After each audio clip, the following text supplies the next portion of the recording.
So, hey guys, today we're going to be talking about Snake Eye. So, Snake Eye is going to be affected by the ban list, and this means that their consistency will be hit again a little bit. So, the changes will be specifically that Snake Eye Ash and Wanted Secret Sinful Spoils are both going to 1, and that is going from 2. So, these consistency hits finally are going to be adding up. So originally, we would have 3 copies of Snake Eye Ash, and then 3 copies of Wanted Seeker of Sinful Spoils. And to illustrate this, I'll just use Driver instead. So if we throw in like 1 extra copy of Snake Eye Ash, and then 3 copies of Driver, and then we take out like these 2 Where Art Thou's, and then let's see, we have 2 more cards to take out. I guess we can take out Thrust and Talents, and this is essentially what Snake Eye would look like before. But even if we take out all of these and then do this, we can still, of course, put in 3 copies of Where Art Thou? And we also have our copies of course, Talents and Thrust. And the important thing about Thrust and Talents is that they can also search Where Art Thou? They can also search Original Sinful Spoil Snake Eye. So, what exactly is changing about the consistency? So, well, the thing about these 4 cards here is they're significantly um, less consistent than just needing to open, for example, just a Seeker or a copy of Snake Eye Ash. There's also the idea of just putting in an extra Poplar as well to offset this by a little bit. The primary idea here is simply just that we're going to be able to potentially use these cards as starters, but not only is it potentially, these are not 1 cards in the same way that Snake Eye Ash was, so the hits are starting to stack up, and we're getting to the point where the consistency hits are actually starting to matter. If we just cut out the Tactics Thrust and all of this, how many starters do we actually have in Snake Eye? So, let's see, 1, 2, and this can be a starter, but situational, right? So 1, 2, 3, 4, 5, 6, 7, 8, 9, 10, 11, 12, 13, and 14. So we have 14. If we were to plug this into the calc, right? So that is 40, or no, wait, isn't it 13 divided by 40 or something? Yeah.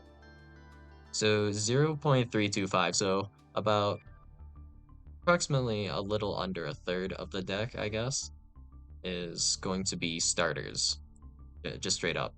Even after the hits, and that is without accounting for Where Art Thou, Tactics, Talents, or Thrust. Now, if we only include Where Art Thou, that would be at 15, so that's 0.375%, I guess, of the deck. So that is going to be a bit over a third, closing in on about 1/4 of the deck, or not 1/4 of the deck, much higher. Almost a half of the deck is what I'm saying. Actually, pretty close. So if we do hand test, we can really see like we open Bonfire, Original Sinful Spoils, Poplar, Original Sinful here with Effect Veiler, so we always are going to pretty much draw playable, right?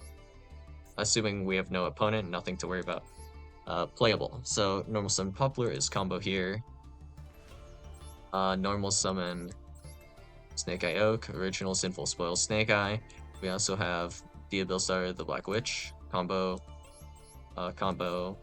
So we're going to keep going until we find a hand that has no possible line to combo.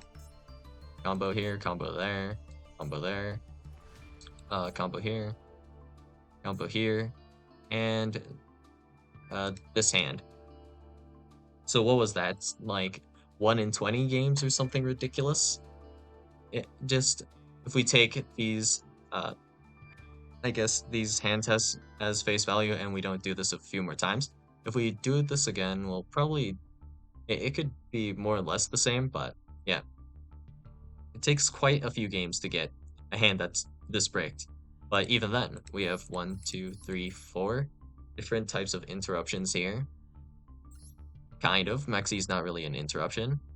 And then we have like Kurikara to board break. So this is not necessarily going to be a hand that's going to just be an automatic loss. Could be worse. We could have opened like double Flamberge, and then we could have opened like uh I guess another bad hand would be like potentially like 3 Diabellstar with 3 original Sinful Spoils. That's a pretty bad hand. But yeah, that aside, oh, that this is getting closer to what I was talking about, but yeah. Most of these hands are not going to be like bricked up by any means. And here I guess we could throw in one of Evenly for the thrust, but anyway. The main part here is the consistency is still insanely high. And just to do a little bit of testing, what if we also remove all 3 copies of Bonfire? Then we literally put in 3 copies of Cyframe Driver, so literally useless cards. Alright, how often do we brick here? So this hand is not bricked. How about this hand? Not bricked. This hand, not bricked. This hand, yeah, not bricked. And then this one, nope. How about this? Yeah, because this is not normal summonable. Wow. But if we can activate talents, draw 2. We are no longer bricked. Amazing. And then here, Wanted Secret of Sinful Spoils. We're just vibing because this is not bricked. Not bricked. Nope. Nope. And we're bricked. So, as you can see here, if we literally just remove 3 of our bonfires and then put in Cyframe Driver, we can still get the majority of our hands playable. And if you ask me, that's a little messed up. But if we just have all things, just consider all things here, right? If we consider, for example, well, I mean, like Snake Eye on release. Snake Eye on release came with 3D of Bellstar, 0 copies of Bonfire. Bonfire was yet to be released. So take those out, and then we can put in 3 copies of Wanted Seeker of Sinful Spoils, and then 3 copies of Snake Eye Ash. So that'd be, in this case, 2 copies of this and 2 copies of this. This puts us to 41 cards compared to the I guess 40 cards we were just at. So if you don't understand what this means, is that we are slightly worse in terms of consistency, just very slightly.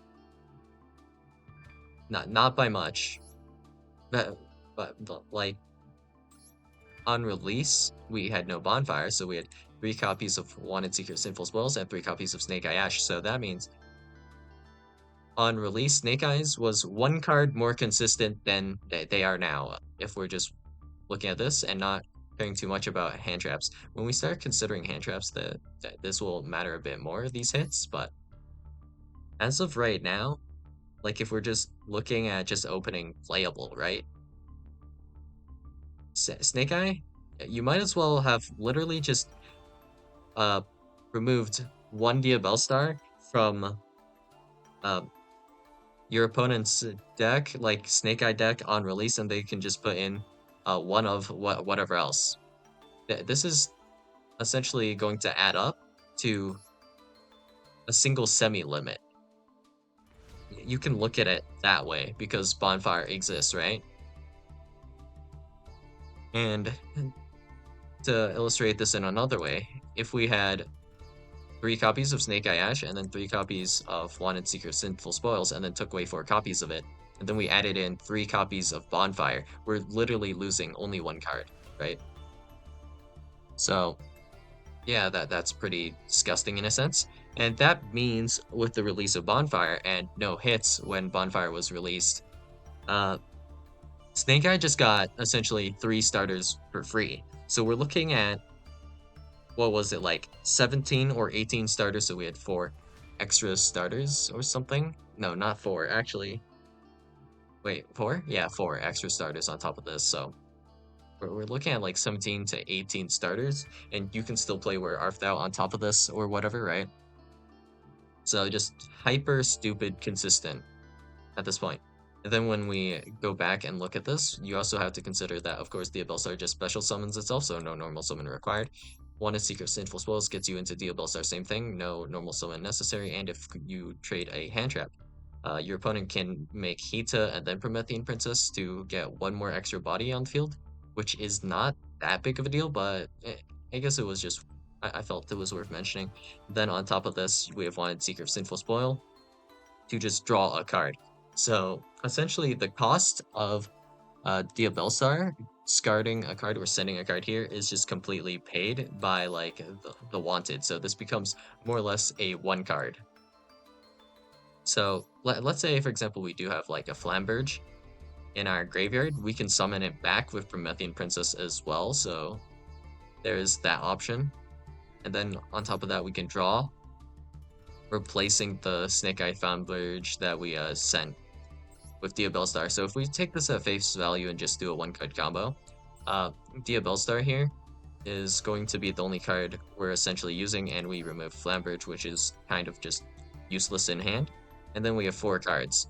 So two or three of these are likely going to be hand traps in this case, and then we could have something like a Called By, or an extender we can't use for whatever reason, like a Poplar that's going to just sit in our hand, right? So yeah, pretty disgusting. And even if you stop the draw, you're still going to have to deal with like one or two hand traps, and then like the end board. Not much is going to change. And in case Poplar was relevant, we can just normal summon the Poplar, right? Because you, let's say, for example, Ash original Sinful Spoils instead, our opponent will shuffle this back. You won't know that they already had Poplar. You could assume they drew into Poplar even, and they just normal summon Poplar, and then they pop off. So consistency wise, we have right now just not even including text like this. Of course, 1, 2, 3, 4, 5, 6, 7, 8, 9, 10, 11, 12, 13, 13 one card starters. Of course, when we account for two cards, Snake Eye Oak exists, right? And this can go harder. And another thing we can just straight up do is if we remove these, actually we could keep the thrust, is we can go like, for example, with Kashtira here, like this. We can go this, this, this, and then we can even throw in this, and then one of these. And then we can adjust the ratios even further. I guess we could remove talents. And what else do we want to remove him here? I don't know. We can remove an effect valor, it doesn't super matter.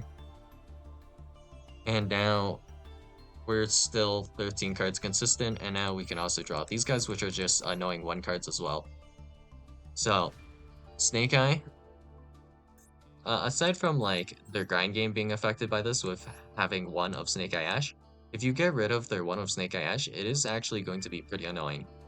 Aside from something like that, I don't see this like affecting Snake Eye that much. If we look at the overall consistency, this is essentially the same as semi-limiting single card on release, which is pretty wild to think about. So no sweeping changes will really happen from this ban list, if this helps to illustrate that. Well, on the bright side, we have like Engage the 3 if you care about that, and Rite of Aramis is now also at 3, so that's pretty epic, I guess. And yeah, that's all I got for you guys today. If there are any observations that you guys have about this that I might have missed, feel free to leave it in the comments below. And I'll see you guys in the next video. Bye.